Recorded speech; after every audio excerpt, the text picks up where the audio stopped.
Mai e te tupu, mai e te taito, mai e te kauhi o ngā riki, mai e te tāwhiu ki ngā tui tāgina te Māori ko te Māori ahuna mai ki rungu ku nei taura, ki rungu nei taura. Searching for guidance, the old-fashioned way. Tā reo ki te rangi, uhi, wero, tau mai te Māori o haumi e, hui e, tā e ki e. I never thought I was a big guy, but I was around about, I think it was 142 kgs back then, yeah. And what are you now? I average 108. 2 years ago, Paora was desperate, unfit, unhealthy, and in a bad space. I was kind of in that point of my life where I was questioning the meaning of life, what my contribution to the world, to the universe was, and I was just fed up with a whole lot of things that were going on in life. There was things that were inhibiting me and I had no clarity around what I wanted to do or where I wanted to go. I knew I had a lot more to give in life and especially back to Te Arawa, back to my tribe, my iwi, Rātirangi Wewahi. I came to a point where I was questioning myself and my worth here. And it took me into sitting under the stars for around about 10 days.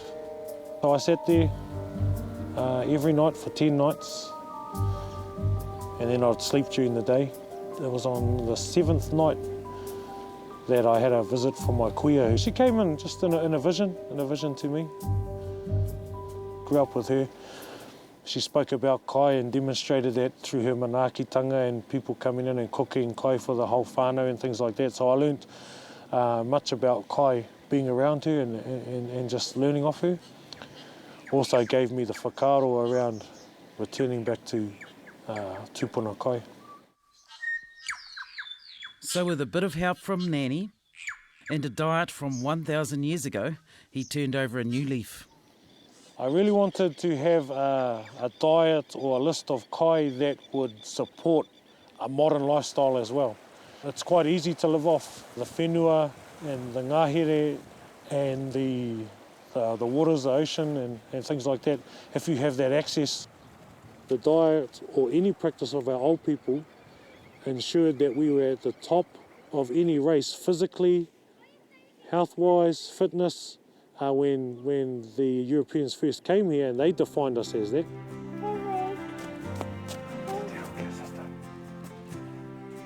The vegetables that I eat, taro, kumara, yams, puha, indigenous or native type of spinach, and piko are the main things that I eat in my diet.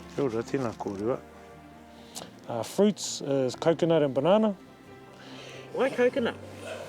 It was bought with the Te Arawa waka, and it's accessible in the supermarkets as well. Kobu. Yeah, kai moana and bird life. So any bird that I can get that's legal, that's accessible, that's legal, that is native to the area. My kids, my tamariki, they follow me generally in what I do, they'll follow me in what I do. So if I'm in the ngahere, they're in the ngahere. If I'm out on the water and they can get out on the water, they're out on the water. If I eat certain kai, they'll eat it as well. Hop out of the way. Come over here. Koro. I took a look at the harvesting practices of our tupuna and how that would determine what you would eat and when you would eat. And across the moon and moving with the moon cycle itself. So there's, waxing and waning periods of the moon where energy levels are high or energy levels may not be so high. So there's periods like at Rākau Nui or the full moon where our tupuna would suggest to increase your kai and increase your involvement with kai, but also increase your output. So high intake of kai, high output of energy. And then there's other areas where the moon's coming down to a dark moon or to the later stages in Omutu where the time is good for, not good for very much. So you wouldn't eat. In fact, you would probably fast during that time.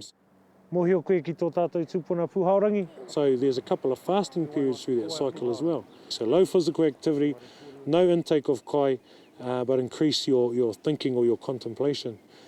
Do you feel any sense of loss for the kai that you, or the alcohol, whatever, that you can't engage in?